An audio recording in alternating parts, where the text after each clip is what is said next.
রাত্রির শেষ ভাগ। গভীর ঘুমে মগ্ন ছিল সোহাগী। আকস্মিক গলার কারো হাতে শীতল ছোঁয়া পেতেই তার ঘুম পাতলা হয়ে এসেছে। ক্রমশ শীতল হাতটা যেন গভীর থেকে গভীরতর ভাবে তার গলা চেপে ধরেছে। ঘুমের মাঝেই তার দম বন্ধ হয়ে আসছে। তৎক্ষণাৎ জোরে জোরে নিঃশ্বাস ফেলে নড়ে চড়ে উঠল সোহাগী। ঘুমের মধ্যে অস্ফুট স্বরে বলে উঠল, সাফিদ ভাই, আমি আর কোনোদিন আপনাদের ভিটে পা রাখবো না, এবারের মতো ছেড়ে দেন। ঘুমের ঘরে বিড়বিড় করে কথাগুলো শেষ করলো সোহাগী। মুহূর্তে তার গলা দুফোঁটা উষ্ণ জল গড়িয়ে পড়ল। কেঁপে উঠল সে। না, আর চোখ বুজে থাকা যাচ্ছে না। আপনি আপনি তার চোখ জোড়া উন্মুক্ত হয়ে গেল। তার মানে এতক্ষণ স্বপ্ন দেখছে সে। মিনিট খানেক জোরে জোরে নিঃশ্বাস গ্রহণ করে বিছানায় পেতে রাখা কাঁথা খামচে ধরল। গলায় হাত দিতে স্যাঁতস্যাঁতে পানির মতো তরল তার হাতের আঙুলগুলোতে চিপচিপ করে উঠল। হালকা গরম জল। তার মানে সত্যি তার ঘরে কেউ এসেছিল। মাথা ভনভন করছে। এখন অবধি কারোর শীতল হাতের ভয়ঙ্কর ছোঁয়ার ধপ কাটিয়ে উঠতে পারছে না। ভয়ে সোহাগীর সারা গা কাটা দিয়ে উঠল। ওই দূর জঙ্গল থেকে খ্যাকশিয়াল ভয়ঙ্কর হুক্কা হওয়া ডাকের সঙ্গে একদল কুকুরের আর্তনাদ ভেসে উঠছে তার কর্ণকুহরে, যার দরুন সোহাগীর বুক কেঁপে উঠল। মাথা তুলে দরজার দিকে দৃষ্টিপাত ফেলল। হারিকেনের মৃদু হলদেটে আলোয় কিছুটা ঝাপসা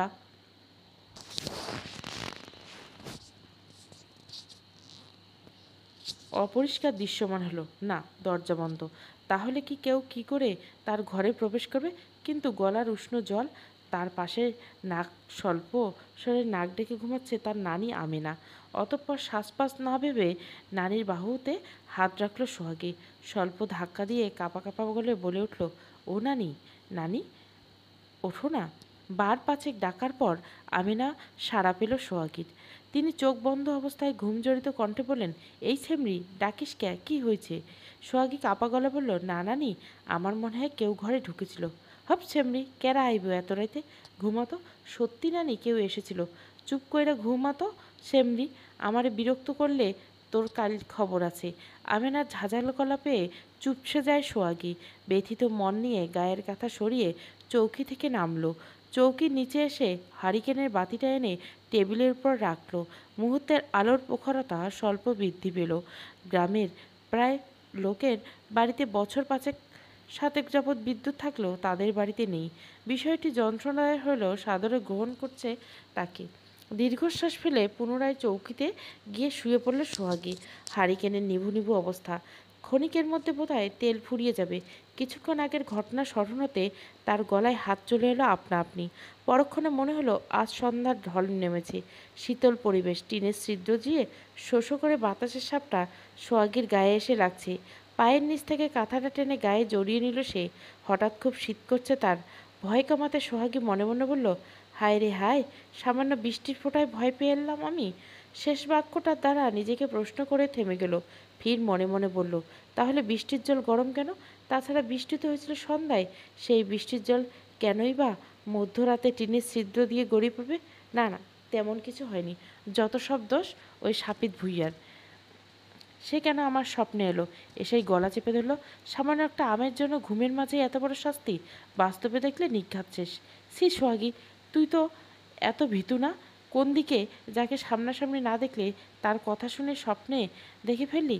লজ্জা পাওয়া উচিত তোর। কথাগুলো মনে মনে ভেবে খিলখিলিয়ে হেসে ওঠে সোহাগী। পরক্ষণে তার স্মৃতিতে ভেসে এলো আজ ঘটে যাওয়া সাংঘাতিক দৃশ্য। স্কুল থেকে ফেরার পথে প্রাণপ্রিয় সঙ্গী আখি, রফিক, তামিম মিলে এক অদ্ভুত সত্য দিয়ে বসেছিল। গ্রামের সবচেয়ে প্রভাবশালী ভূঁইয়া বাড়ির আমবাগান থেকে তাকে আম চুরি করতে হবে। আখি মেয়েটা ভীত স্বরে তাকে বলল, আপা, ভূঁইয়া বাড়ির বড় ছাওয়ালের অপরাধ পছন্দ করে না। যদি জানে তুমি চুরি করছো তাহলে নিস্তার নেই। সোহাগী প্রথমে ভেবেছিল সে আম চুরি করবে না, কিন্তু পরক্ষণে তামিম সোহাগীকে উস্কানি দিয়ে বলছে, তুই ভিতুরে সোহা, তুই হাইরা গেছিস। জানি তোর দ্বারা কিচ্ছু হবে না মুটকি। ব্যাস, সোহাগীর মাথায় আগুন দাউ দাউ করে জ্বলতে শুরু করলো। সে ফুঁসতে ফুঁসতে ভূঁইয়া বাড়ির আমবাগানে এসে পড়ে। অতঃপর গাছে চড়ে দেওয়াল পেরিয়ে বাগানে প্রবেশ করে। ওরা সবাই গাছের আড়ালে লুকিয়ে পড়ে। সোহাগীর গাছে থেকে আম পেড়ে ওদের হাতে দিয়ে বলে, আমাকে আর ভেরু বলবি না? বুঝতে পারছিস? এনে তোদের আম লুকিয়ে না থেকে চল মাঠে যাই। অতঃপর আমি হাতে করে মাঠে চলে এলাম। সবাই তো আম দেখে পাগল প্রায় অবস্থা। ভূঁইয়া বাড়ির আম নাকি ভীষণ বিদেশি আম, তাই আম খাওয়ার জন্য সবাই ওত পেতে থাকে। তাই বুদ্ধি করে সোহাগীকে দিয়ে আম পরিয়ে এনেছে। তামিম স্কুল ব্যাগ ভেতরের থেকে একটা পাত্র বের করে আমগুলো রাখলো।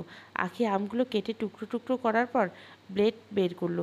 রফি প্যাকেট থেকে কাগজে মুড়ানো মশলা বের করে পাশে রাখলো। ওদের কাণ্ড দেখে সোহাগী কোমরে হাত রেখে তীক্ষ্ণ কণ্ঠে বলে উঠল, কিরে রফি, তোরা তো দেখি পূর্বে প্রস্তুতি নিয়ে এসেছিস। আমাকে একবারও তো বললি না যে তোরা প্লেট, মশলা, আম কাটার জন্য ব্লেড নিয়ে আসবি। আখি বোকা হেসে জবাব দিল, আফা, তোরে যদি জিদ না ধরাইতাম তাহলে তুই আম লইয়া আনতি না। আমারা ইচ্ছে করে আগে কই নেই। আমি ব্লেড নিয়ে আইছি আম কাটার জন্য। রফি ভাই কাঁচা মরিচ আর লবণ নিয়ে আইছে, আর তামিম ভাই প্লেট নিয়ে আসছে। সোহাগী, রফিক আর তামিমের দিকে চোখ গরম করে তাকাতে ওরা হেসে দিল। সোহাগী চাপা গলায় বলল, আমার কাছে লঙ্কা, নুন, ধনিয়া পাতা আর প্লেটটা দে, আমি কেটে মাখিয়ে দিচ্ছি। অবশেষে সোহাগী আম ছিলে কুচি কুচি করে কাটলো। মরিচ, ধনিয়া পাতা কুচি করে কেটে লবণ দিলিয়ে মাখিয়ে দিল। সব কিছু একত্রে করে হাতে দিয়ে ভর্তার মতো করতে ঘ্রাণে মমা করলো চারপাশ। কাঁচা আমের সঙ্গে মরিচের কুচি সুমিষ্টি ঘ্রাণে জিভে জল চলে এলো আপনা আপনি। ইস, শুকনো ঢিক গিলল সোহাগী। মাখানো শেষ হতে না হতে রফিক, তামিম থাবা মেরে খেতে শুরু করলো। আখি গাল ভর্তি জল নিয়ে দাঁতে দাঁত চেপে শখি করল, আপা, আম তো মনে হইতেছে মেলা টক। ধুয়ে মাখাইলে টক কমতো, আবার কালা কালা কোয়াশ বাইর হইতো। ঠিক বলছিস আখি, তুই আম ধুয়ে হলে আর ও 2 মাইল হেঁটে নদীর পাড়ে যেতে হতো। এমনি বাগানে এই দিকটায় আসা হয়নি। আম্মা জানলে আমাকে আস্ত রাখবে না। দূর, এসব বাদ দে তো সোহা। আই, তুইও খাওয়া শুরু কর। এতে টক আম আমি কখনো খাই না, মেলা মজা। মুচকি হেসে খাওয়া শুরু করলো সোহাগী। আম মুখে দিতে চোখ মুখ কুঁচকে এলো। ঝাল এবং টকের প্রভাবে মুখ দিয়ে অদ্ভুত শব্দ বেতে হলো। তৃপ্তি ও আনন্দ নিয়ে ঝালে শোষাতে শোষাতে খাওয়া শেষ করলো। সব কিছু ঠিকঠাক ছিল, কিন্তু হঠাৎ বাড়ি ফেরার পথে রফিক ভীত স্বরে বলল, আমার না ডর লাগতেছে সোয়া। ওই আম বাগানের মালিক সাপিত ভুইয়া গঞ্জে থাইকে কাল গ্রামে আইব। হে নাকি অনেক রাগী, কেউ অপরাধ করলে তারে ছাইড়ে দেয় না। আমাগো গ্রামের সাফিউল কাকা কয়েকদিন আগে ভুইয়া বাড়ি থাইকা কি যেন চুরি করেছিল। তারে শফিত ভুইয়া এমন শাস্তি দিছে যে 1 মাস গঞ্জের হাসপাতালে ছিল। সবাইকে ভুইয়া বাড়িতে বিদেশি ক্যামেরা সেট করা আছে। কাল রাতে আব্বা আমারে তার কথা কইছে। ব্যাস, এটুকুই যথেষ্ট। তখন থেকে ভয় এসেছে, জেগে বসেছে সোহাগীর অন্তরে। রাতের বেলা সাপিত ভুইয়ার কথা ভেবে ঘুমাতে পারেনি। স্বপ্নের চিন্তা ঝেড়ে ফেলে কাঁথা মুড়ি দিয়ে চোখ বন্ধ করলো সোহাগী। দূরে এসব থেকে তাকে মাথা থেকে ঝেড়ে ফেলতে হবে। সোহাগী চোখ বন্ধ করে ভাবলো, কাল বিকেলে একবার বন্ধুদের নিয়ে বাগানের পিছনে জঙ্গলে যাবে। বারান্দার শক্ত কাঠের চৌকির উপর বসে উদাসীন হয়ে বসে রয়েছেন রাশেদ, হাতে চায়ের কাপ। ইদানিং তার শরীর মোটেও ভালো যাচ্ছে না। রোজ এই সময় ভ্যান নিয়ে গঞ্জের দিকে পা বাড়ান, কিন্তু আজ পেটে ব্যথাটা চড়ে বসেছে। তার পাশে হাত পাখা ঘুরাচ্ছেন আমেনা। রাশেদকে কিছু বলার জন্য উৎসুক করছেন তিনি। তার মুখশ্রীতে চিন্তার প্রাদুর্ভাব। হঠাৎ আমেনা আমতা আমতা করে রাশেদকে বলল, জামাই, একখান কথা কই। চৌকিতে চায়ের কাপটা রাখলো রাশেদ। দীর্ঘশ্বাস ফেলে শাশুড়িকে বলল, বলেন আম্মা, কিছু লাগবে আপনার? গ্যাসের ওষুধ শেষ হয়েছে? আমিনা নিজেকে ধাতস্থ রেখে বলল, না আব্বা, কিছু লাগবো না। আমি কইতে চাইছিলাম, আমাকে সোয়া তো বড় হয়েছে, তাই বাজান আর কয়দিন মাইয়াডারে ঘরে রাখবা। আমি কই, এবার বিয়ে কথা মাথায় এনো। আমিনার কথায় প্রেক্ষিতে শীতল দৃষ্টি তার দিকে তাকালো রাশেদ। ঠান্ডা স্বরে জবাব দিল, আম্মা, মেয়েটা আমার, ওকে আমি পড়ালেখা করাতে চাই। আমার স্বপ্ন ছিল পড়ালেখা করা, কিন্তু অভাবের কারণে তা পূরণ করতে পারিনি। আমি চাই সোহা আমার স্বপ্ন পূরণ করুক। তাছাড়া মেয়ের বয়স কতই বা, মাত্র 14তে পা রাখলো। এসব বাদ দিন আম্মা। রাশেদের কথা শেষ হতে শাক পাতা বাছা ছেড়ে উঠে দাঁড়ালো সোহানা। খোলা আকাশের নিচে শাক বাছতে বাছতে বসেছিল রাশেদের স্ত্রী সোহানা। এতক্ষণে আমেনাকে কথা বলতে দেখে চুপ করে থাকলো। এবার যেন রাশেদ উত্তর পেয়ে তার মাথায় আগুন ধরে গেল। রাশেদের মুখোমুখি দাঁড়িয়ে কর্কশ কণ্ঠে বলল, দেখো সোহার বাপ, আমি কিছুই শুনতে চাই না। ওই ছেমরির পিছনে কত টাকা খরচ হয় গুনছ একবার? আজও বাড়িতে চাল নেই, কোনো তরকারি নেই। আমার ছাওয়াল কবের থাইকা মুরগি খামু বইলা কানতেছে। তুমি বাপ হইয়া ভুলে গেছো? খালি সোহাগী সোহাগী করতে করতে আমার মাথা খাইয়ে হালাও। আমার কি একটা মেয়া? রাশেদ স্ত্রীর কথা শুনে নরম স্বরে বলল, এখনও ওর বিয়ের বয়স হয়নি সোহানা। আমি ভ্যান চালক হতে পারি, কিন্তু তোমার মতো মূর্খ না। সোহাগীর খরচ নিয়ে তোমাকে ভাবতে হবে না। প্রাপ্তবয়স্ক হওয়ার আগ পর্যন্ত আমি সোহার বিয়া দিব না। এখন মাইয়ার বিয়া না দিলে যখন কেলেঙ্কারি ঘটাবো তখন বুঝবা। এত ঢং কইরা আমার সামনে কথা বলবা না। ছোটবেলায় কলকাতায় থাকতে বইলা ভাব নিবা না। মাইয়েরারে তোমার মতো কথা কয়। তোমাকে ভাষা শুনলে আমার গা গতর জ্বইলা যায়। সোহানার কথায় গুরুত্ব না দিয়ে চৌকি থেকে উঠে দাঁড়ালো রাশেদ। আর এত ঝামেলা তার ভালো লাগছে না। সোহানা চিৎকার চেঁচামেচি উপেক্ষা করে দ্রুত ভ্যানের গাড়িতে চেপে বসলেন রাশেদ। চাকা ঘুরানোর পূর্বে আমেনাকে জিজ্ঞাসা করলেন, আম্মা সোহা কই? আমেনা বেগম কাপা স্বরে বললেন, স্কুলে গেছে। ঘড়ির কাঁটা ছুঁই ছুঁই 4টা। মনমরা হয়ে শিউলি গাছের তলে বসে আছে সোহাগী। স্কুল ছুটি দিতে রফিক, তামিম, আঁকি সবাই যার যার বাড়ির উদ্দেশ্যে রওনা দিছে। কিন্তু তাদের বিদায় মোটেও সন্তুষ্ট হয়নি সোহাগী। সে আজ গ্রামের পূর্ব দিকে অবস্থিত জঙ্গলের ভেতরে নদী দেখতে যেতে চেয়েছিল। তাদের চৌদিডাঙ্গি গ্রামে একটা মাত্র নদী। মানুষজন জঙ্গলের ভেতরে যায় না বললেই চলে। সেই নদীতে মাছ পাওয়া যায়। 2 মাস যাবৎ সোহাগীদের হাড়িতে মাছ চাপানো হয় না। ইতিমধ্যে তার 6 বছরের ছোট্ট ভাইটা মাছ খাওয়ার বায়না ধরছে। তাই সোহাগীর বড় ইচ্ছে নিয়ে এসেছে নদীতে গিয়ে মাছ ধরবে। কিন্তু রফিকরা তার সঙ্গে যেতে রাজি নেই। উল্টো তার মনে ভয় তৈরি দিয়েছে। শামীম যাওয়ার পূর্বে তাকে সাবধান করে দিয়ে গেছে, দেখো সোয়া, ওই জঙ্গলে ভয়ঙ্কর জন্তু থাকে। আব্বা কইছে ওই জঙ্গলে যাওয়ার কথা যেন কমিশকালে মাথায় না আনি। তুই বাড়ি যাগা। তামিমদের সাথে সতর্ক সোহাগীকে ব্যথিত করে তুলেছে। ইস, তার ভাইয়ের ইচ্ছেটা সে পূরণ করতে পারল না। দীর্ঘশ্বাস ফেলে উঠে দাঁড়ায় সোহাগী। চারপাশে নির্জন পরিবেশ। এই পথে বিকেলের পর মানুষের আনাগোনা খুব কম। ইতিমধ্যে আকাশ লাভাব বর্ণ ধারণ করছে। না, আর এই পথে থাকাটা তার ঠিক হবে না। সোহাগী ব্যাগ কাঁধে নিয়ে পা চালালো। কিছু পথ অতিক্রম করতে তার মনে হলো কেউ তার পিছু পিছু হাঁটছে। সোহাগী এক বুক সাহস নিয়ে দ্রুত হাঁটতে লাগলো, কিন্তু তার আর রেহাই পেল না। হঠাৎ কেউ একজন সোহাগীর হাত টেনে ধরল। শক্ত হাতের বন্ধনে নিজেকে ছাড়াতে ব্যর্থ হলো সে। মুহূর্তে লোকটার কণ্ঠস্বর পেয়ে সোহাগীর বুক কেঁপে উঠল। এই আদরিনী, দাঁড়াতো। কণ্ঠস্বর শুনে লোকটাকে চিনতে এক মুহূর্ত অতিবাহিত হলো না সোহাগীর। বার দুয়েক নিঃশ্বাস গ্রহণ করে পিছনে তাকালো। সামনে থাকা ব্যক্তির দিকে ভীত ভঙ্গিতে তাকিয়ে কাঁপা কাঁপা গলায় বলে উঠল, জাফর ভাই, আমার হাত ছেড়ে দেন, আমি বাড়ি যাব। সোহাগীর কথার প্রেক্ষিতে অট্টহাসিতে ফেটে পড়ল জাফর। হাতের বন্ধন ছেড়ে ঠোঁটের কোণে তীর্যক হাসি রেখা টেনে বলল, এই ভর সন্ধ্যায় এইখানে কি করছিস? কোন পোলার সাথে এইখানে আসছিস? জাফর ভাই, আমি বাড়ি যাব। দাঁড়া কইতেছি, বড় হয়েছিস এখন, এই বয়সে এমনি ঘুরে বেড়াইতে নেই আদরিনী। পরে কোনো ছ্যামড়া তোরে বিয়ে করতে চাইবো না, বুঝছস? আর এইখানে আইবি না, আমি তোর ভালো চাই তাই কইতেছি। জাফরের কথাগুলো শ্রবণ করার মতো বোকামি করেনি সোহাগী। ছাড়া পেয়ে এক মুহূর্তের জন্য অপেক্ষা করল না। ভৌ দৌড় দিয়ে ছুটতে লাগলো বাড়ির উদ্দেশ্যে।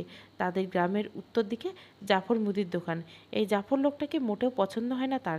দেখা হলে অদ্ভুতভাবে কথা বলে তার সঙ্গে। পয়সার গরম দেখিয়ে ইতিমধ্যে তার মায়ের সাথে বেশ ভাব জমিয়ে ফেলেছে এই লোকটা। বাড়ির সামনে এসে ঠাই দাঁড়িয়ে পড়ল সোহাগী। ভেতরে ঢোকার সাহস পেল না। মাগরিবের আজানের ধ্বনি কানে যেতে বুকের ভিতরটা ধক করে উঠল। টিনের গেটের দিকে তাকিয়ে দীর্ঘশ্বাস ফেলে জিভা দ্বারা ঠোঁট ভিজিয়ে ধীর পায়ে বাড়ির টিনের গেটের উপরে হাত রাখল। স্বল্প স্বর দিয়ে ধাক্কা দিতে মৃদু আওয়াজ বের হলো।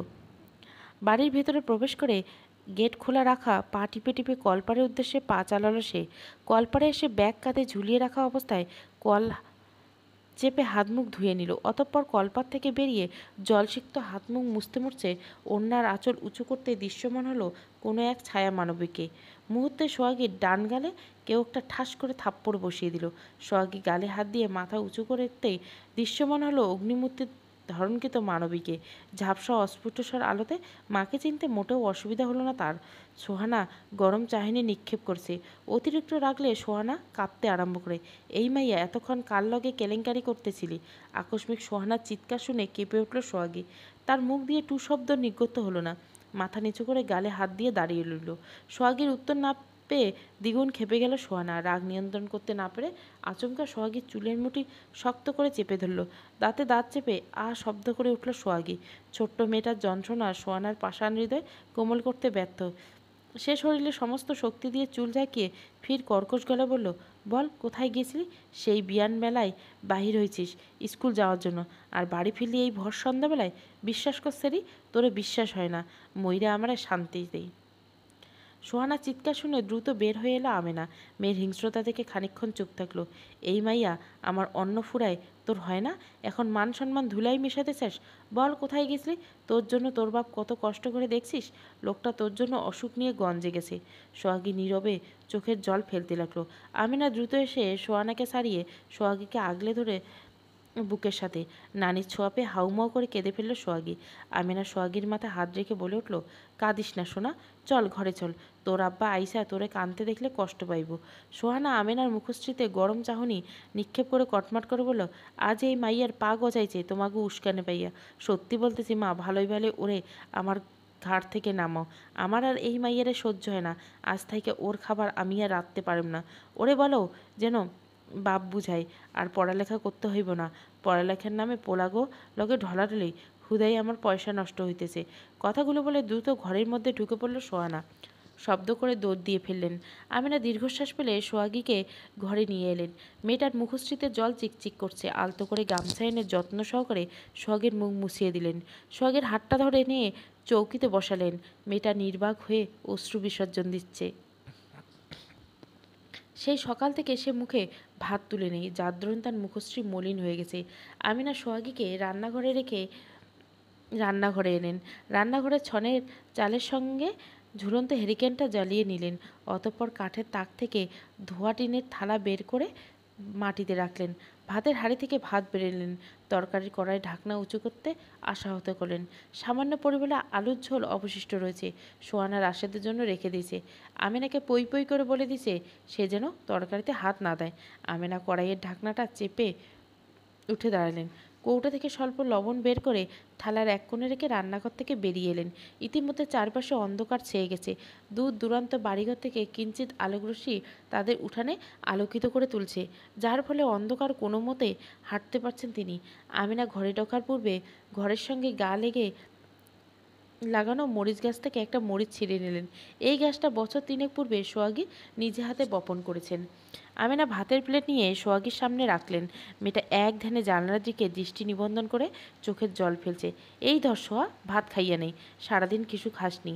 সোহাগী সোজা হয়ে বসে ভাতের প্লেট দূরে ঠেলে দিয়ে আমিনার উদ্দেশ্য করে বলে উঠল, নানি, আব্বা আসেনি?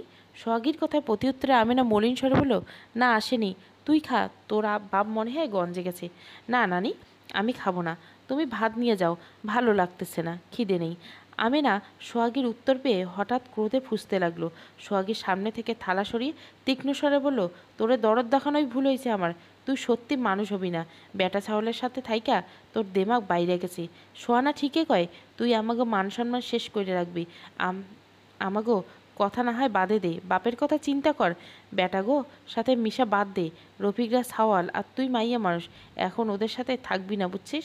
সোহাগী মাথা উঁচু করে আমিনার মুখশ্রীতে ফ্যাল ফ্যাল করে দৃষ্টিপাত করে প্রতিবাদ স্বরে বলে উঠল, কেন নানি? কয়েকদিন আগেই তো কিছু বলতা না, এখন কি এমন হয়েছে যে ওদের সাথে মিশতে পারবো না? আখি তো আমাদের দলের, কই ওকে তো কেউ কিছু বলে না। আমিনা বেগম তীক্ষ্ণ কণ্ঠে বলল, কয়েকদিন আগে তুই ছোট ছিলিস, এখন বড় হয়েছিস, তা কি বুঝোস না? আর আখি তোগোছে কত ছোট, ও 5 ক্লাসে আর তোরা 8 ক্লাসে। কয়দিন পর দেখবি আর ঘর থেকে বাইর হইব না।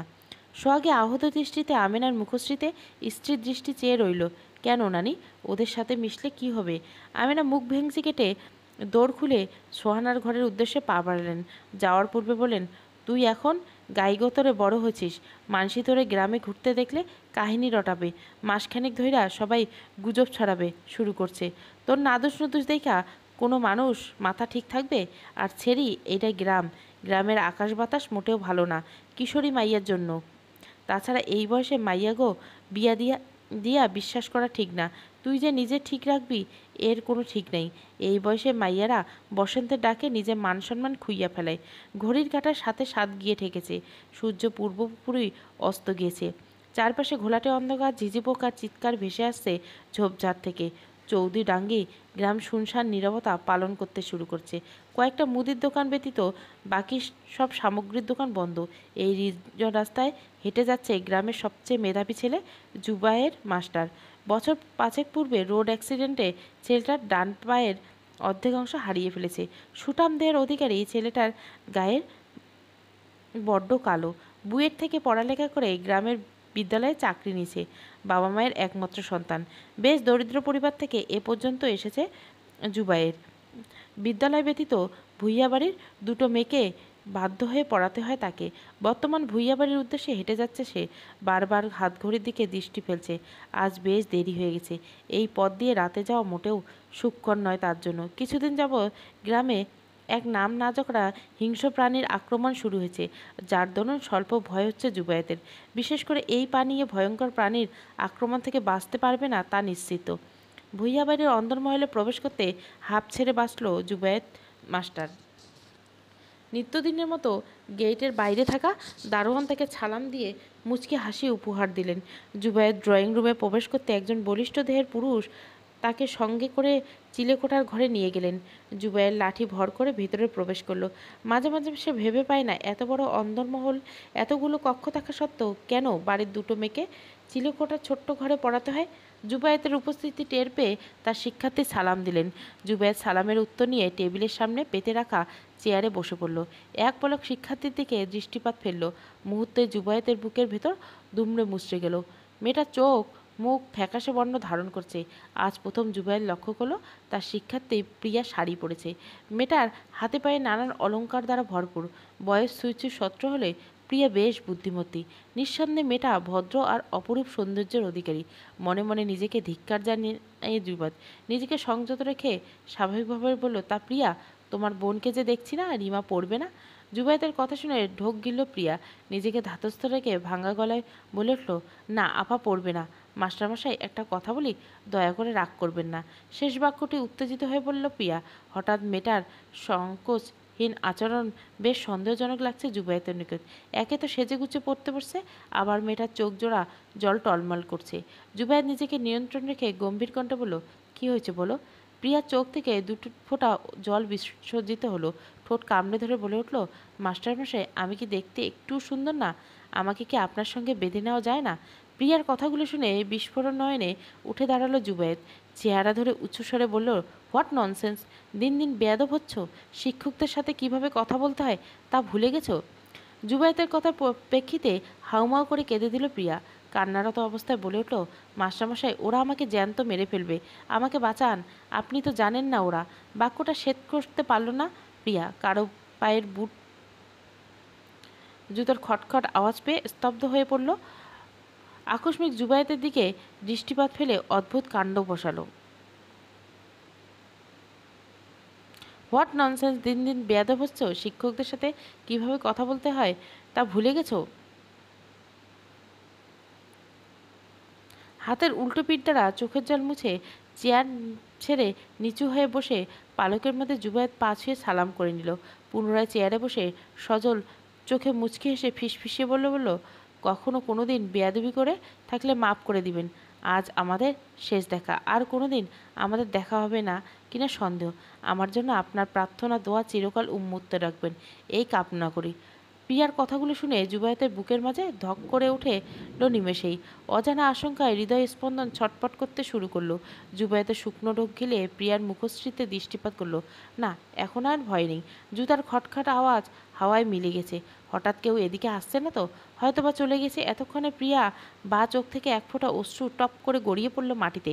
জুবায়েত লক্ষ্য করলো মেয়েটার ঠোঁটের কোণে রহস্যময় হাসি ফুটে উঠছে। অদ্ভুত ভয় পেয়ে গেল জুবায়েত। নিজেকে নিয়ন্ত্রণ রেখে কাপা গলায় বলল, আমার পা ছুলে কেন? পাগল হয়ে গেছো তুমি? আর আজ শেষ দেখা মানে? জুবায়েতের কথার প্রেক্ষিতে ফির রহস্যময় মুচকি হাসি উপহার দিল প্রিয়া। প্রশ্নের উত্তরে ঠোঁটজোড়া জিভ দ্বারা ভিজিয়ে নিল। জানেন মাস্টারমশাই, সবাই আমাকে রূপবতী বলে। এই সৌন্দর্য যে আমার কাল হবে তা আজ বুঝি। কিন্তু আফসোস একটাই, আমার সৌন্দর্য আপনাকে আকৃষ্ট করতে ব্যর্থ। আমি কেন আপনার যোগ্য হলাম না? আল্লাহ কি আমাকে আর একটু সৌন্দর্য দিতে পারতো না, যাতে আপনি মুগ্ধ হতেন? কথাগুলো শেষ করে কিছুক্ষণ নীরব রইল প্রিয়া। মাস্টারমশাইয়ের চোখের স্ত্রীর দৃষ্টিপাত ফেলতেই তার ভীষণ ভয় হচ্ছে। সোহাগী চোখ বন্ধ করে জোরে জোরে নিঃশ্বাস নিয়ে ফির বলে উঠল, আমাকে বিয়ে করা যায় না মাস্টারমশাই। কথা দিচ্ছি কোনোদিন আপনার অবাধ্য হব না, আপনাকে ভুলেও কষ্ট পেতে দিব না। শুধু দিন শেষে আপনার মুখশ্রীতে অপালক দৃষ্টি তাকিয়ে রাত্রি আধার পাড়ি দেব। আমি যে একটু প্রশান্তিতে বাঁচতে চাই আপনার সঙ্গে। এই বদ্ধ জীবন আমার ভালো লাগে না। আমি মরে যাব। আমাকে কি বাঁচাতে পারবেন না মাস্টারমশাই? প্রিয়ার বলা প্রতিটি বাক্য জুবায়েতের বুকের ভেতর ঝড় তুলতে সক্ষম। কি বলছে এই মেয়েটা? নিশ্চিত পাগল হয়ে গেছে। জুবায়ের আত্মগ্লানিতে ফেটে পড়ল। মনে মনে নিজেকে পৃথিবীর সবচেয়ে ভাগ্যবান পুরুষ হিসাবে ঘোষণা করলো। তার মতো কালো পাহিনা মানুষের জন্য কোনো মেয়ের চোখ থেকে জল পড়ছে। মেয়েটা তাকে নিয়ে হাজারো স্বপ্ন বুনেছে, তাও যাকে সে ভয়ঙ্করভাবে ভালোবাসে। গ্রামের প্রত্যেক অবিবাহিত যুবক যেই রূপসীকে ঘরে তোলার স্বপ্ন দেখে, যাকে এক পলক দেখে প্রতিটি নরনারী মুগ্ধ হতে বাধ্য, সেই প্রিয়া আজ তাকে আকৃষ্ট করতে নিজের অপরূপ সৌন্দর্যকে নগ্ন করলো। জুবায়ের নিঃশ্বাস নিতে বেশ কষ্ট হচ্ছে। আর এখানে থাকতে পারবে না সে। দ্রুত তাকে বিদায় নিতে হবে, নতবা এই কিশোরী মেয়ের পাগলামি তাকে যুবক থেকে কিশোরে পরিণত করে তুলবে। জুবায়ের লাঠি ভর করে উঠে দাঁড়ালো। দীর্ঘশ্বাস ফেলে কাপা গলায় বলে উঠল, পাগলামি বন্ধ করো প্রিয়া। তুমি এখনো অনেক ছোট, নিজের ভালো মন্দ বোঝার বয়স হয়নি তোমার। এই বয়সে সবাই আবেগপ্রবণ থাকে, বুঝেছো প্রিয়া? কৈশোরকাল মানুষের জীবনের সবচেয়ে ভয়ঙ্কর কাল। কিশোর কিশোরীরা এই বয়সে নিজেকে সংযত রাখতে পারে না। হঠাৎ বসন্তের আগমনে উন্মাদ হয়ে পড়ে। কিশোরীরা পুরুষের প্রতি অকারণে আকৃষ্ট হয়। কিশোরীরা এর ব্যতিক্রম নয়।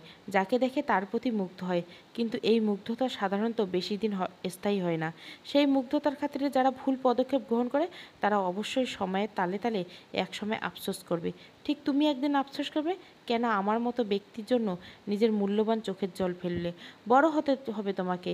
আমার স্বপ্ন তুমি একজন বড় ডাক্তার হও, যাকে নিয়ে আমি বুক ফুলিয়ে গর্ব করতে পারি।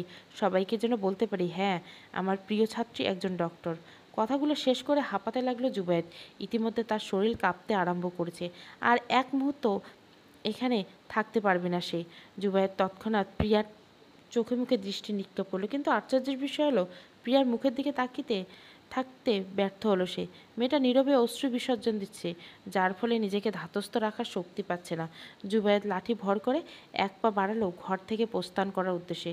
পরক্ষণে পিছু ঘুরে প্রিয়াকে খানিক নিকটে এগিয়ে গেল। আজ আর পড়াতে পারবো না, ছোট মানুষ, ভুল করেছো, তাই সংশোধন করার সুযোগ দিলাম তোমার। কান্নাকাটি বাদ দিয়ে কোমর বেঁধে পড়ালেখা করো।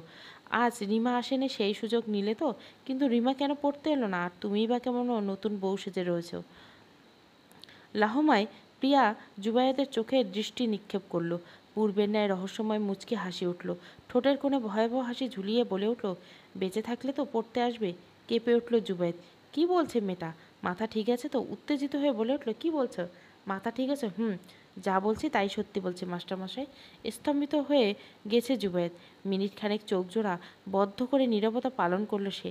চোখ খুলতে লক্ষ্য করলো প্রিয়া হাতে সাদা খাম। তার বুঝতে রইল না যে এই খামের ভিতরে চিঠিপত্র। জুবায়েদ শুকনো ঢেক গড়ল। মুহূর্তে তার কর্ণকুহরে ভেসে উঠল প্রিয়ার অদ্ভুত কণ্ঠস্বর, মাস্টারমশাই, এটা একটু পড়ে দেখবেন। আমি কিছু বলতে চাই না, কাল আমাদের দেখা হবে কিনা তাও অজানা। তবু শেষ নিঃশ্বাস বের হওয়ার আগ পর্যন্ত আপনার জন্য অপেক্ষা করব। শেষবারের মতো আবারও বলছি, আমাকে বিয়ে করবেন? জুবায়েদ এবার নিজেকে নিয়ন্ত্রণ রাখতে ব্যর্থ হলো। এক হাত লাঠি ভর করে অন্য হাত দিয়ে সজোরে থাপ্পড় মেরে দিল প্রিয়ার শুভ্র স্বচ্ছ গালে। মেয়েটার এমন ব্যবহার মোটেও প্রত্যাশা করা যাচ্ছে না, যে কখনোই তার সঙ্গে প্রয়োজন ব্যতীত অন্য বিষয় নিয়ে আলোচনা করে। এই ভদ্রমের মুখে নিশ্চিত এসব বেমানান। তৎক্ষণাৎ জুবায়ের লাঠি ভর করে দ্রুত প্রিয়ার ঘর থেকে প্রস্থান করলো। না, এই মেয়ের মুখের দিকে তাকানো তার পক্ষে সম্ভব না। নিশ্চয় মেয়েটার চোখে অশ্রু এসে জমেছে। এখন তাকালে নিঘাত তার বুকের ভিতর অদৃশ্য রক্ত ঝরতে শুরু করবে। জুবায়েদ ঘর থেকে বেরোতে চোখের জল মুছে ফেলল প্রিয়া। নিজেকে স্বাভাবিক রেখে বইয়ের পাতায় মুখ গুজে সেই ভয়াবহ রহস্যময় হাসি দিয়ে উঠল মুহূর্তে। রাশেদ বাড়ি ফিরছে মিনিট পাঁচেক পূর্বে। এসে ভ্যান বারান্দায় খাড়া বাসের সঙ্গে বেঁধে রেখে কলপারে এসে হাত মুখ ধুয়ে বারবার আমেনা বেগমকে ডাকতে লাগলেন। আম্মা! রাশেদের কণ্ঠস্বর পেয়ে দ্রুত সোহানার ঘরের দোর খুলে বেরিয়ে এলেন আম্মা। রাশেদকে দৃশ্যমান হতে অদূর থেকে উচ্চকণ্ঠে বলে উঠলেন, জি আব্বা, তুমি আইছো? খাড়াও, আমি গামছা নিয়ে আইতেছি। রাশেদ গিয়ে কাঠের চৌকির উপর বসলো। আমিনা দ্রুত এনে রাশেদের হাতে দিয়ে দৌড়ে রান্নাঘরের দিকে ছুটলেন। রাশেদ মুখ মুছে গামছাটা কাঁধের সঙ্গে ঝুলিয়ে নিলেন। আমিনা থালাভর্তি খাবার সাজিয়ে এনে চৌকির উপরে রাখলেন। বারান্দায় হেরিকেন জ্বলছে, তার খানিকটা আলো গিয়ে কলপারে পড়ছে। আমিনা টিনের গ্লাস হাতে নিয়ে করে কলপারে ছুটলেন। মুহূর্তে রাশেদের কণ্ঠস্বর পেয়ে থেমে গেলেন। আম্মা! খাড়াও, আমি কল থাইকা ঠান্ডা পানি নিয়ে আইতেছি। ভাত খাওয়ার আগে একটু ঠান্ডা পানি মুখে দিলে তোমার পরাণ জুড়ে যাবে। আম্মা, সোহাগী রাতে খেয়েছে? আমিনা ফাঁকা গ্লাস থালার পাশে রাখলেন, অতঃপর নিম্নস্বরে বললেন, না খায়নি, আমাগো খাওয়া শেষ। রাশাদ চৌকি থেকে উঠে পড়লেন, আমেনাকে পানি আনতে বলে সোহাগীর ঘরে ঢুকে পড়লেন। সোহাগী চৌকির উপর বসে পড়েছিল।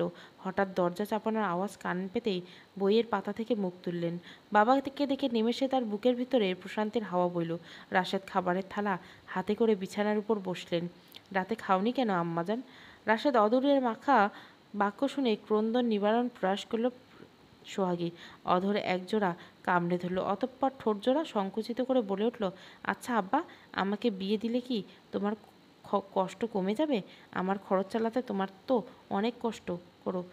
আমি তো শুধু খাই খাই আর কিছু করি না। আব্বা বলো না, কি করলে তোমার কষ্ট আমি দূর করতে পারবো? রাশেদ মেয়ের কথা শুনে চমকে উঠল। পরক্ষণে নিজেকে সংযতন করে ভাতের সঙ্গে আলুর ঝোল মাখতে লাগলো। এক লোকমা ভাত সোহাগের মুখের সামনে ধরে বলে উঠল, ধুর পাগলি, কি যে বলিস! আমার কষ্ট যদি কমাতে চাস তাহলে মন দিয়ে পড়ালেখা কর। সর্বদা সত্যের পথে অটল হয়ে মানুষের মতো মানুষ হয়। সবসময় মনে রাখবি, শিক্ষার মতো ধারালো অস্ত্র এই পৃথিবীতে আর দুটো নেই। একমাত্র শিক্ষাই তোর জীবনকে অন্ধকার দূরে ঠেলে আলোর প্রবেশ করাতে সক্ষম। পড়াশোনা চালিয়ে যেতে পারলে এক সময় তুই স্বাবলম্বী হয়ে উঠবি। তোর পথে কেউ বাধা দেওয়ার মতো থাকবে না। তোর নিজের অস্তিত্ব তৈরি হবে। অন্যের ওপর নির্ভরশীল করতে হবে না তোকে। জানিস মা, এই পৃথিবীতে একটা ভাতের দানা পেটে দিতে কত পরিশ্রম করতে হয়। ধরনের বুকে এমন কোনো মানুষের জন্ম হয়নি যে তোর মুখে বিনা স্বার্থে অন্ন তুলে দেবে।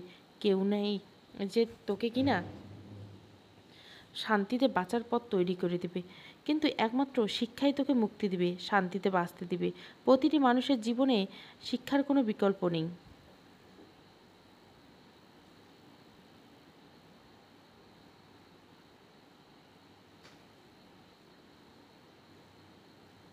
রাশেদের কথাগুলো মনোযোগ সহকারে কর্ণপাত করলো সোহাগী। রাশেদ সেই কখন থেকে মুখের সামনে খাবারের লোকমা ধরেছে, কিন্তু সোহাগী তার ডাগর ডাগর চোখ দিয়ে বাবার মুখে দৃষ্টি নিবন্ধন করেছে। মেয়েকে ভাব বিলাসী দেখে মুচকে হাসলেন রাশেদ।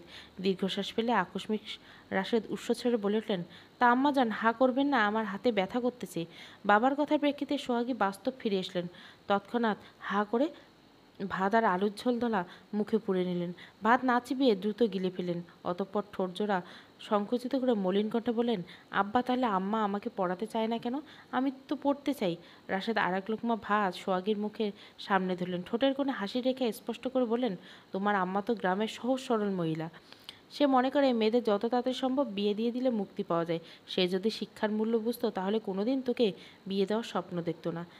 আমার যে ভয় হয় আব্বা, আম্মা যদি আমাকে বিয়ে দিয়ে দেয়। কিন্তু বিশ্বাস করো, আমি না লেখাপড়া ছেড়ে বাঁচতে পারবো না।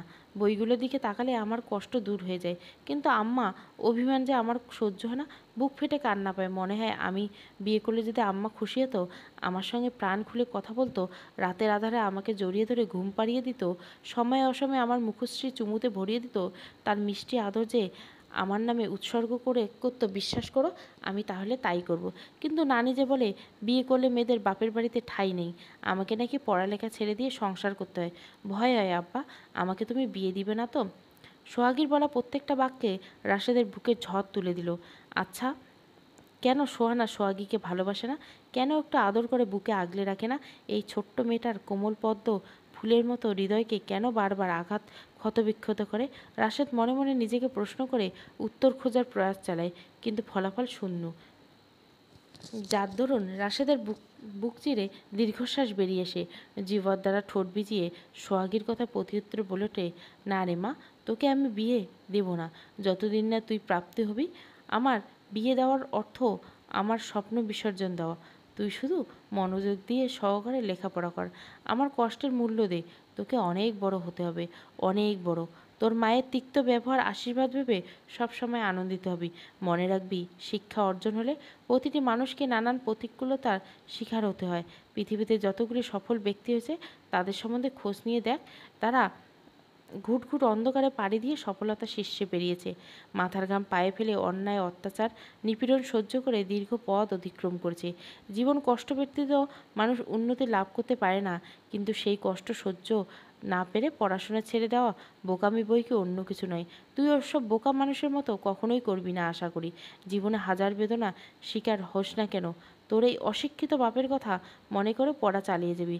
আর শেষ ইচ্ছে পূরণ করতে হবে মা, করতেই হবে, কথা দে। রাশেদের কথা শুনে সোহাগের চোখ জোড়া সজল হয়ে উঠল। ভাঙা কণ্ঠে বলে উঠল, কথা দিলাম আব্বা, হাজার বেদনা হলেও আমি পড়ালেখা চালিয়ে যাব। জীবনে যতই বাধা আসুক না কেন, বেঁচে থাকা অবশ্যই তোমার স্বপ্ন পূরণ করব। শুধু একটা অনুরোধ করবো আব্বা, তুমি সবসময় আমার পাশে থাকবে তো? মুহূর্তে দুটো দুর্ভেদ্য রহস্য ঢপ টপ করে রাশেদের গাল বেয়ে চৌকির উপর পড়ল। শুকনো ঢোক গিলে রাশেদ কাঁপাও কাঁপাও গলা বলল, হ্যাঁ রে মা, আমি সবসময় তোর পাশে থাকবো, কথা দিলাম। এখন যাই রে, তুই পড়, বেশি রাত জাগার দরকার নেই, একবার শেষ রাতে উঠে পড়তে বসবি। বাক্যগুলি শেষ করে ভাতের থালাটি নিয়ে উঠে দাঁড়ালেন রাশেদ। সোহাগীর মাথায় হাত বুলিয়ে দিলেন। আমি না এখনও পানি নিয়ে আসেনি। অতঃপর পা চালানোর বাইরে যাবার উদ্দেশ্যে, আব্বা তুমি খেয়েছো? হঠাৎ মেয়ের প্রশ্ন শুনে থেমে গেল রাশেদ। পিছন ফিরে এক পলক তাকিয়ে বললেন, না রে মা, এখনই খাবো। রাশেদের উত্তর পেয়ে ক্ষুণ্ণ হলো সোহাগীর হৃদয়। তার বাবা সারাদিন অক্লান্ত পরিশ্রম করে নিজে না খেয়ে তাকে খাইয়ে দিল। পৃথিবীর সকল বাবারাই বোধহয় এমনই হয়, সন্তানের মুখে খাবারের দানা তুলতে 7 সমুদ্র পাড়ি দিতে ভুলে না, নিজে না খেয়ে সর্বদা সন্তানদের খাওয়ায়। সোহাগী কিছু না বলে বইয়ের পাতায় ডুব দিল। না, তাকে যে করতেই হবে, বাবার স্বপ্ন পূরণ করতে হবে, উচ্চতর শিক্ষা অর্জন করতে হবে। যতদূর পড়লে তার বাবাকে কেউ ভ্যান চালক বলে অপমান করবে না, ঠিক ততদূর পর্যন্ত তাকে পড়তে হবে। সম্পূর্ণ ঘর জুড়ে অন্ধকার আচ্ছন্ন। চৌকিতে কাঁধ হয়ে শুয়ে আছে রাশেদ, ঠিক তার বিপরীতমুখী হয়ে সোহানা শুয়ে। আজ ইচ্ছে করছে সোহানা তার 7 বছরের ছেলেকে আমিনার সঙ্গে অন্য ঘরে পাঠিয়ে দিয়েছে। উদ্দেশ্য তার একটাই, তা হলো সোহাগীর একটা ব্যবস্থা করা। তাই সোহানা সিদ্ধান্ত নিয়েছে ভালোবেসে রাশেদকে বোঝাবে, যে করে হোক বুঝিয়ে ছাড়বে। ঝিঝি পোকার কণ্ঠস্বর তাদের নীরবতা ভেঙে চিৎকার চেঁচামেচিতে লিপ্ত হয়েছে।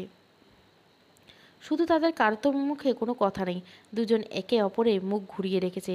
ইদানিং রাশেদের শরীর বড্ড ক্লান্ত হয়ে যায়। একটু আয়েশ করে শুলে যেন এক রাজ্যের তন্দ্রা এসে তার চোখের পাতায় ভর করে।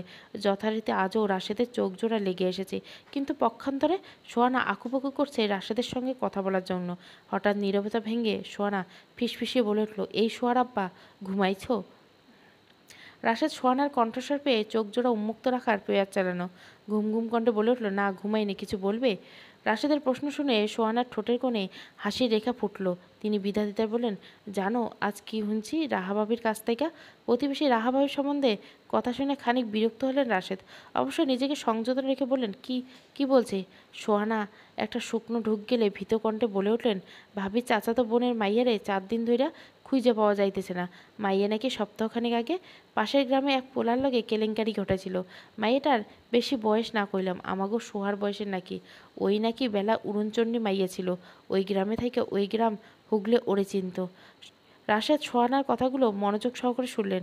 খানিকটা চিন্তিত হলেন মেয়ের জন্য। সোহানা ফির বলতে লাগলেন, আমার সোহাগীর জন্য অনেক চিন্তা হয়।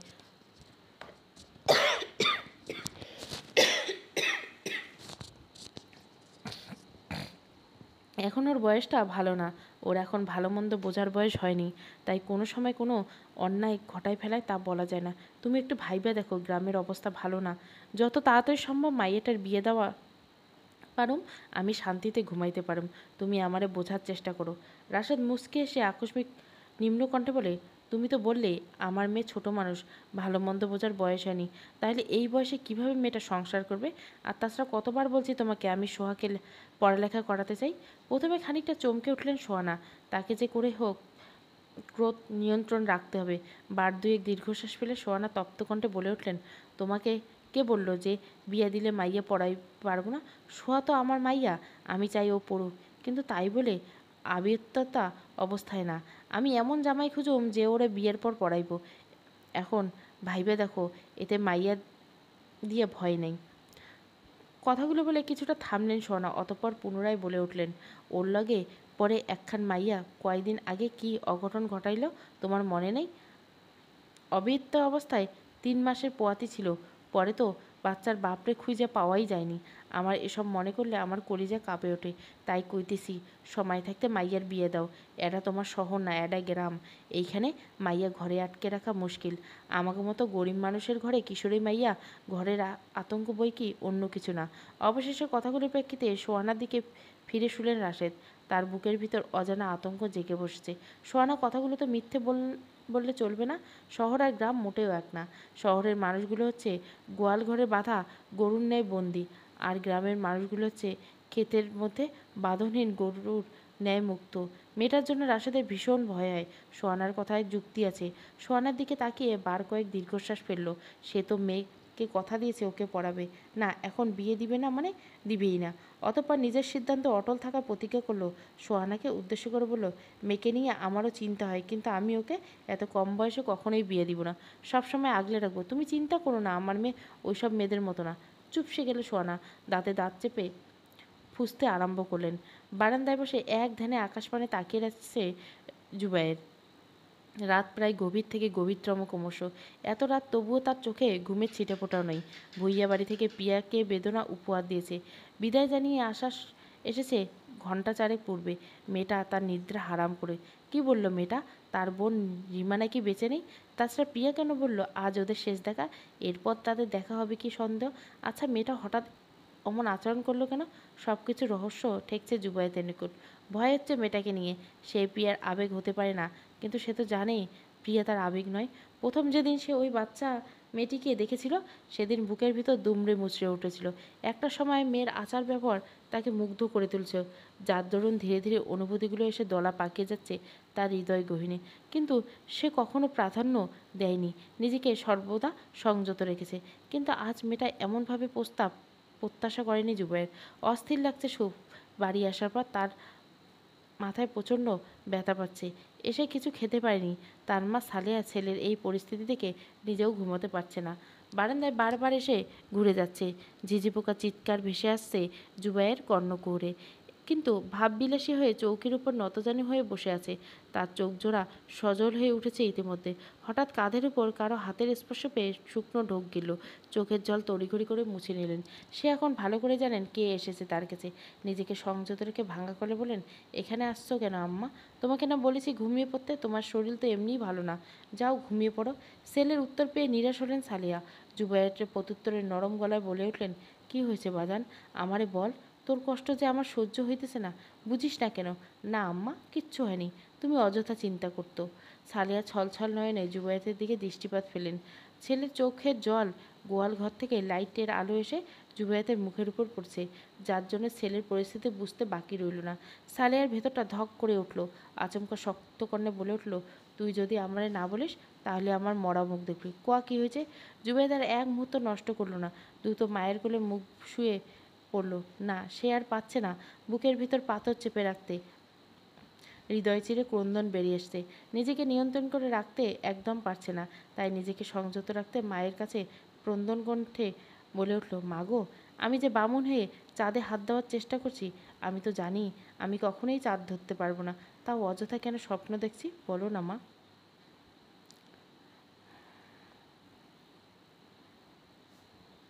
জুবায়েতের কথা শুনে সালেহার বুকের ভিতর ধক করে উঠল।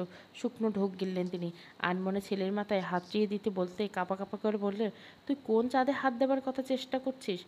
সালেহার প্রত্যুত্তরে জুবায়েত শক্ত কণ্ঠে ঝটপটে বলল, জুবাইয়ের বাড়ির ছোট মেয়ে। ওই চাঁদ যে জ্যোৎস্না রাতে আকাশের বুকে ঝুলে থাকা চাঁদের চেয়েও অধিক আকর্ষণীয়। আমি যে কঠিনভাবে ওর প্রতি দুর্বল হয়ে পড়েছি। ছেলের কথার পরিপ্রেক্ষিতে সালেহা কিছু বলার ভাষা খুঁজে পেলেন না। জুবায়েত চুলার ভেতর তার হাত স্থির হয়ে এসেছে। বুকের ভেতরটা ঝড়রাত্রি উদ্দাম ন্যায় সমুদ্রের ন্যায় অশান্ত হয়ে উঠেছে। ছেলে তার সত্যি বামুন হয়ে চাঁদ ধরার প্রয়াস চালাচ্ছে। জুবায়েত তার চোখ জোড়া বন্ধ করে ফিরে বলে উঠল, জানো মা, চাঁদ আজ আমার মতো ল্যাংড়া কালো ছেলের জন্য চোখের জল বিসর্জন দিয়েছে। নিজের সৌন্দর্যকে কম বলে গণ্য করছে। আমাকে খোলসা করে বলেছে এই যেন আমি নিজের সঙ্গে বেঁধে রাখি। সে এই বামুনের সঙ্গে সারা জীবন ঘর সংসার করার স্বপ্ন বুনছে। কথাগুলো শুনে সালিয়া চরম পর্যায়ে অবাক হয়। কাপড়ের আঁচলে দাঁত দ্বারা চেপে ধরে। বিস্ময়কর চোখে ছেলের মুখে দৃষ্টি নিক্ষেপ করে অতঃপর নিম্নস্বরে বললেন, কি বলিস বাজান? আমার বিশ্বাস হইতেছে না। ভুইয়া বাড়ির মাইয়া আমার ছাওয়ার লগে সারা জীবন পার করতে চায়, আমার এই পাখির বাসার সংসার পাততে চায়। ছালেয়ার কথায় প্রত্যুত্তরে যুবের ছোট্ট করে তাই ছালেয়া কিছুক্ষণ ছেলের মুখের এক দৃষ্টিতে তাকিয়ে রইলেন। ছেলের চোখের কোণে দুর্ভেদ্য রহস্য এসে পাড়ি জমিয়েছে। তা মোটেও সহ্য করতে পারছে না সালেয়া। জমিদার বাড়ির মেয়ে থেকে এমন প্রস্তাব তার নিকট বিস্ময়কর। তাদের মতো ছোট ঘরে নিশ্চয়ই জমিদার তার মেয়েকে বিয়ে দিবেন না। তার চেয়ে বড় কথা, তাদের মতো নিচু জাতের মানুষদেরও স্বপ্নেও জমিদার বাড়ির মেয়ের দিকে চোখ দেওয়ার পাপ। বর্তমান নিজেকে বড্ড অসহায় লাগছে সালিহার। তার ছেলে যে ওই চাঁদের প্রতি ভীষণ দুর্বল, এমন পরিস্থিতিতে নিজেকে অসহায় মনে হচ্ছে বেশ স্বাভাবিক। সালিয়া নিজেকে ধাতস্থ করলো, শক্ত কণ্ঠে বলে উঠল, তুমি কি চাও চাঁদটা নিজের করে নিতে, নাকি চাঁদের জীবন থেকে চিরতরে বিচ্ছেদ নিতে? নিমেষে জুবায়েতের হৃদয় মানে অদ্ভুত প্রশান্তি বয়ে গেল। সাহস জোয়ার বইছে বুকের ভিতর। তৎক্ষণাৎ মায়ের কোল থেকে উঠে বলল জুবায়েত। ব্যথাতুর মুচকি হাসির সহিত বলল, যা চাই তা কী করে সম্ভব, কিন্তু আমি যে তিলে তিলে শেষ হতে চাই না। জুবায়েতের বলা বাক্যটি শুনে সালেহা ক্রন্দনরত কণ্ঠে বলে উঠল, তুই আমাকে ওই মেয়েটার কথা আগে কেন বললি না? তুই এমন মনমরা হয়ে থাকিস না বাজান। তুই যদি চাস আমি যাব তোর কাকিরে নিয়ে ভুইয়া বাড়িতে। তোর চাঁদ যেহেতু স্বয়ং রাজি, তাহলে কোনো চিন্তা নাই। আমি যাব ওই বাড়িতে বিয়ের প্রস্তাব নিয়ে। তোর মতো শিক্ষিত ছেলেকে ভুইয়া ফেরাইতে পারবে না আমার মনে হয়। মুহূর্তে পুলকিত হৃদয় নিয়ে সালেহাকে জড়িয়ে ধরল জুবায়ের। সালেহার কাঁধে মাথা এলিয়ে ফিসফিস করে বলল, মা, আমার চাঁদ যে অনেক ছোট, এ বয়সে সংসার করবে কি করে? জুবায়েরের মা ছেলের কথার পরিপ্রেক্ষিতে অট্ট হাসিতে ফেটে পড়ল। মুহূর্তের চার চোখ গড়িয়ে দুপোটা জল গড়িয়ে পড়ল। মুচকি হেসে তিনি বললেন, ও নিয়ে চিন্তা করতে হইব না তোকে। তোরা শুধু সুখী থাক, এই প্রার্থনা করি খোদার দোয়ারে। আপাতত তোদের আকাত কইরে রাখবো, তারপর বৌমা বড় হইব, ওরে ঘরে তুলে আনবো। যুবতের মায়ের কাঁধে মাথা রেখে শান্ত কণ্ঠে বলে উঠল, মা গো, আমার যে মনে হচ্ছে তারা আমাদের ফিরাই দিবে। সালিয়া উত্তর দিয়ে বলে, কেন? কারণ তুমি বলো না মা, কোনো মা বাবা চাইবে তার সুস্থ স্বাভাবিক মেয়েকে পা ভাঙা প্রতিপতি মানুষের সঙ্গে বিয়ে দিতে? আমার মতো গরিব ঘরে মেয়েকে তুলে দিতে কোনো বাবাই রাজি না। তাছাড়া চাঁদ যে আমাদের এই পরিবেশের সঙ্গে খাপ খাইয়ে নিতে পারবে না, খুব কষ্ট হবে না? মা গো, আমার না ভীষণ ভয় হচ্ছে। বলো না মা, আমি পাবো তো আমার চাঁদটাকে?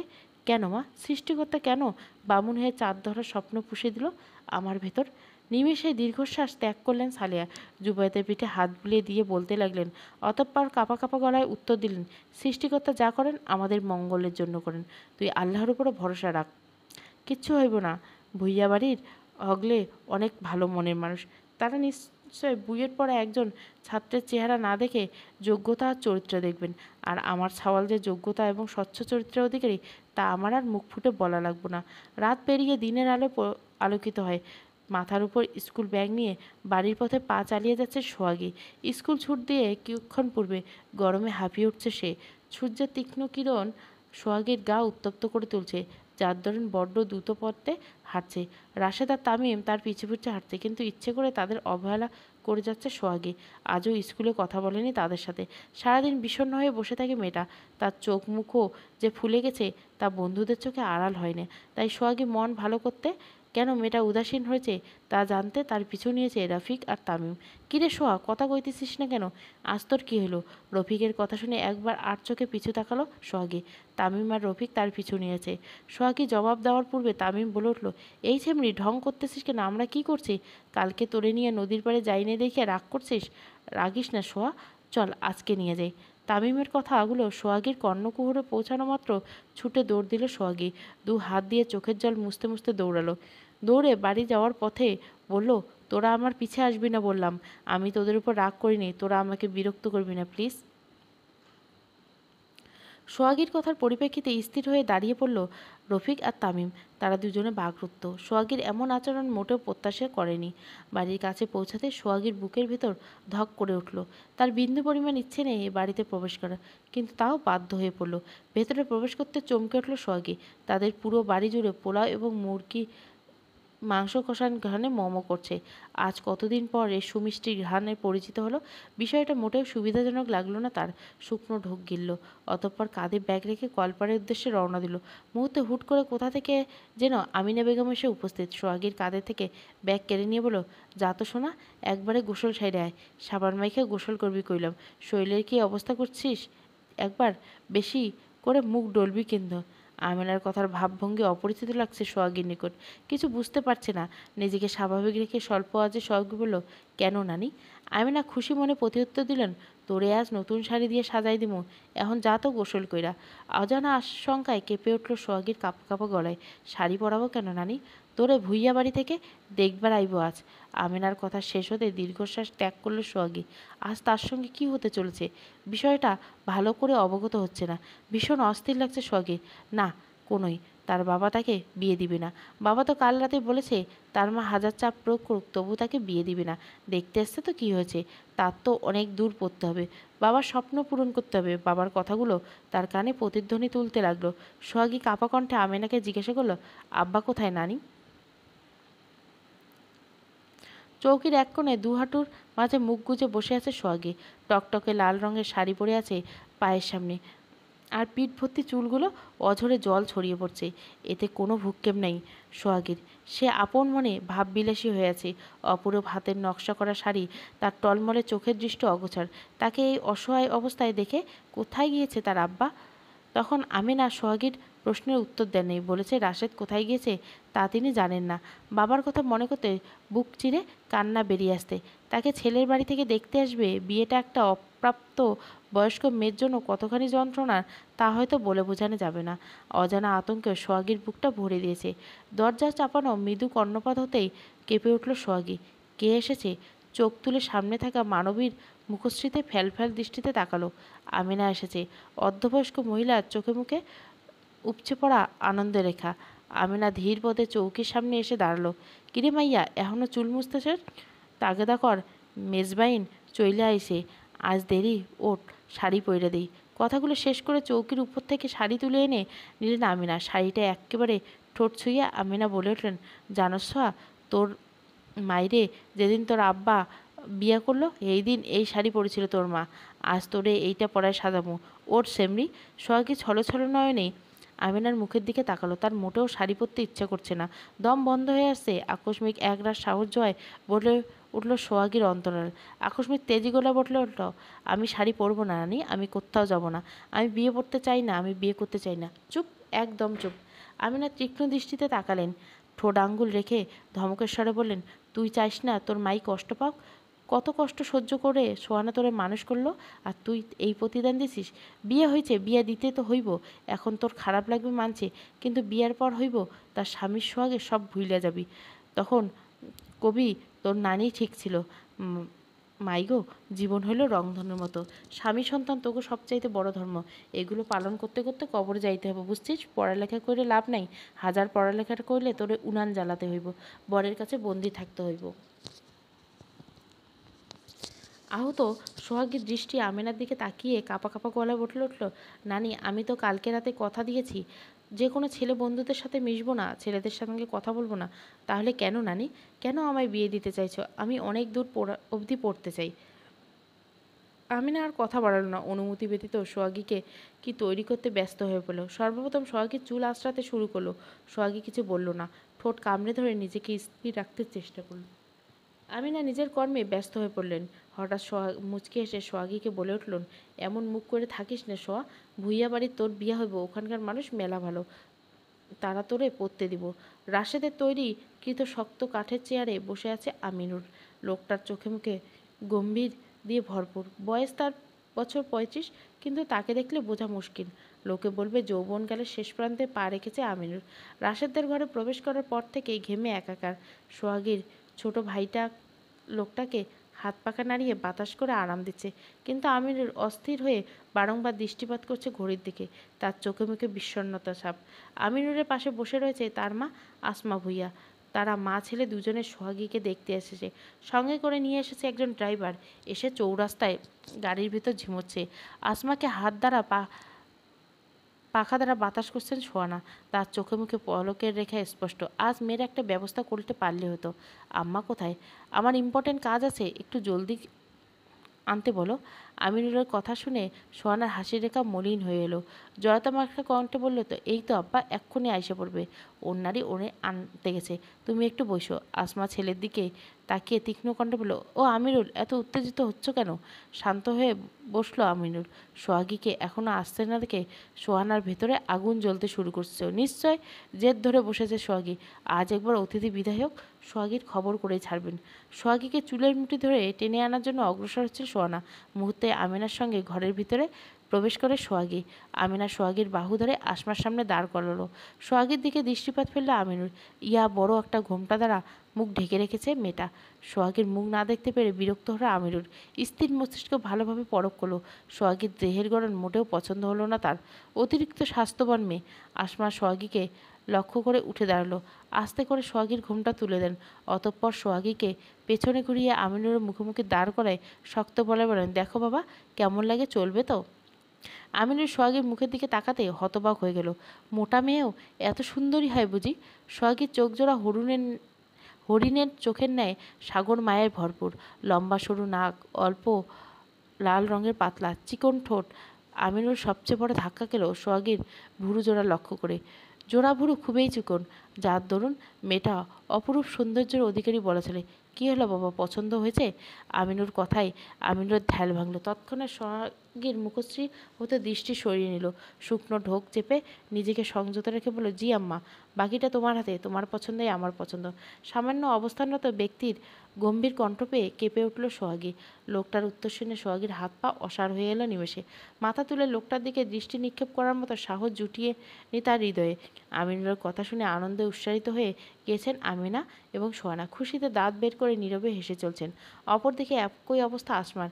ছেলের উত্তরে ভীষণ পুলকিত তিনি। অবশেষে অনেক খোঁজাখুঁজি পর দ্বিতীয় কোনো মেয়েকে তার ছেলের মনে ধরেছে।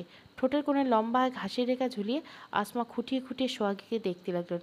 ঘোমটা তুলে চুলগুলো হাত দিয়ে মেপে দেখেন। হঠাৎ সোহানাকে আতঙ্ক করে বললেন, মেয়ে তো পছন্দ হয়েছে, কিন্তু? চমকে উঠলেন সোহানা। মুহূর্তে আতঙ্কতে করবেন, কিন্তু কি আপা?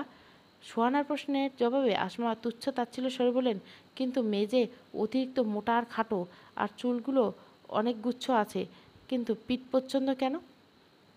কথাগুলো শুনে ক্ষুণ্ণ হলো সোহানা। হলফনামায় আমেনা উত্তেজিত হয়ে দ্রুত বললেন, আমার নাতি 6 মাস আগেও এমন ছিল না, হঠাৎ 14তে পা দিতেই ফলফলাইয়ে বড় হয়েছে, মোটেও হইয়া গেছে। আপনার এসব লইয়া চিন্তা করবে না। আর চুল বড় হয় নাই তো কি কইছে, এখন থাইকা চুল বড় রাখা হইব? আসমা দীর্ঘশ্বাস ফেলে মনমরা হয়ে বলে উঠলেন, ঠিক আছে, আপনারা তো জানেন আমার বৌমার অনেক বড় চুল ছিল, গায়ের রং ছিল ধবধবে সাদা, কিন্তু এই মেয়ের গায়ের রং ময়লা। আসমার শেষ বাক্যটা সম্পূর্ণ করার সুযোগ দিল না সোহাগা। নিজে হাত বাড়িয়ে দিয়ে বলেন, আমার মাইয়ের গায়ের রং কইলাম শ্যামলা না, ও আমার মতোই ফর্সা, দেখেন আমার হাত, আমার মতো আমার মাইয়ের গায়ের রং। সোহাখালি গ্রামে ঘুরে বেড়ায়, নিজের যত্ন নেয় না, তাই এমন ময়লা হয়েছে। আসমা সত্যি সত্যি সোহানার হাত খুঁটিয়ে দেখলেন। মেয়ে মাইয়ের মতোই গায়ের রং পেয়েছে, অযত্নের ফলে সোহাগী শ্যামলা। আসমা সব কিছু পর্যবেক্ষণ বলেন, ঠিক আছে বুঝলাম, কিন্তু বিয়ের পর কিন্তু গ্রাম ঘোরা বন্ধ। শোনেন খালা, আমার বউ যদি বাইচে থাকতো তাহলে কখনোই আপনাদের ভিটায় পা রাখতেন না। মা, এসব বাদ দাও তো, যত তাড়াতাড়ি সম্ভব দিন তারিখ ঠিক করো। আমাকে আগামী সপ্তাহে কোম্পানি কাজে নেপালে যেতে হবে, তাই আমি চাই 2-3 দিনের মধ্যে শুভ কাজ শেষ করতে। আমিনুরের লাগামহীন কথাবার্তা শুনে লজ্জায় রঞ্জিত হলো আমিনার মুখশ্রী। এই কেমন ছেলে, লাজ লজ্জা ভুলে বিয়ের জন্য মরিয়া হয়ে উঠছে। আসমা ছেলের কথা উপেক্ষা করে আচমকা সোহাগীর থুতনি স্পষ্ট করলো। মুহূর্তে সোহাগীর জীবন সবচেয়ে ভয়ঙ্কর কথাগুলো বলতে আরম্ভ করলো, যা শোনার জন্য মোটেও প্রস্তুত ছিল না সোহাগী। নাম কি তোমার, একবার বলো তো? জানো মা, অনেক সময় দেখা যায় ভালো করে খোঁজখবর নিয়ে বিয়ের পর বাসরাতে জানা যায় বউ কথা বলতে পারে না, তাই আমি ঝুঁকি নিতে একদম চাইছিলাম না। আমার একমাত্র ছেলে বলে কথা। আসমার কথা বলার ভাবভঙ্গি পছন্দ হলো না সোহাগীর, কিন্তু মায়ের কথা ভেবে মুখে কিছু বলার সাহস পেল না সোহাগী। তার বুক ফেটে কান্না আসছে। আব্বা তুমি কোথায়? কাঁদতে ইচ্ছে করছে তার। এখন যে খুব করে রাশেদের উপস্থিতি প্রয়োজন। নিজেকে ধাতস্থ করে সোহা কাঁপা কাঁপা গলায় প্রত্যুত্তর দিল, আমার নাম মোসাম্মদ সোহাগী। সোহাগীর কণ্ঠস্বর শুনে আমিনুর ফিসফিসিয়ে কিছু বলল, কিন্তু তা কারো কান অবধি পৌঁছাতে পারল না। আসমা হাঁপ ছেড়ে বাঁচল। মুচকে এসে সোহাগীর মাথায় হাত রাখলেন। অতঃপর ঠোঁটজোড়া সংকুচিত করে মলিন কণ্ঠে বলে উঠলেন, শোনো খুকি, আগের থেকে তোমাকে বলে রাখা ভালো, আমি আর আমার ছেলে চাই না বিয়ের পরে জানতে পারো তুমি আমার ছেলের দ্বিতীয় বউ হতে চলছো। আমার বৌমা 6 মাস আগে ভয়ঙ্কর দুর্ঘটনা মারা যায়। শুধু তাই নয়, আমার বৌমার একটা পুত্র সন্তান আছে, মূলত তার জন্য তোমাকে ঘরে তুলছি। আর যাই করো না কেন, আমার নাতনি যত্নআত্তি করতে হবে। সৎ মায়ের মতো আচরণ করলে একদম বাপের বাড়িতে ছুঁড়ে ফেলে দেব। যদি নিজের মা হয়ে উঠতে পারো, তাহলে আমরা সবাই তোমাকে ভালোবাসবো। আসমার কথাগুলো শুনে চমকে উঠল সোহাগী। পরিশেষে তাকে কিনা এক ছেলের বাপকে দিয়ে বিয়ে দিবে, যে ওই লোকটার বাচ্চাকে লালন পালন করে তাহলে সে পড়বে এখন। এরা কি তাকে পড়তে দিবে না? ইতিমধ্যে সোহাগীর মাথা ঘুরতে আরম্ভ করলো। আমিনেরও অতীত সম্পর্কে আমিনা আর সোয়ানা পূর্বে থেকে অবগত ছিল, যার দরুন তারা অবাক হয়নি। অবশ্য আমিনুর বিবাহিত শুনে প্রথমে রাজি হন নাই আমিনা, কিন্তু সোহানার অযৌক্তিক বাণী শুনে নাতনির সুখের কথা চিন্তা করে তিনি রাজি হয়েছেন। আসমা ছেলেকে ইশারা করে কিছু দিতে বললেন। আমিনুর তৎক্ষণাৎ মুচকি এসে চেয়ার থেকে উঠে দাঁড়ালেন। পকেট থেকে 50,000 টাকার বান্ডিল বের করে মায়ের হাতে দিলেন। আসমা টাকার বান্ডেলটা নিয়ে তড়িঘড়ি সোহাগীর হাতের মুঠে পুরে দিলেন। পুনরায় বলেছেন, আর একটা কথা আগে থেকে বলে রাখি, বিয়ের পর কোনো সন্তান নেওয়া যাবে না। আমার নাতির মুখে মা ডাক শুনে তোমাকে মাতৃত্বের স্বাদ নিতে হবে চিরকাল। আশা করি বুঝতে পেরেছ? আসমার কথা শুনে হতভম্ব হয়ে বলে সোহাগী, বিষয়টা বেশ অসুবিধা হচ্ছে।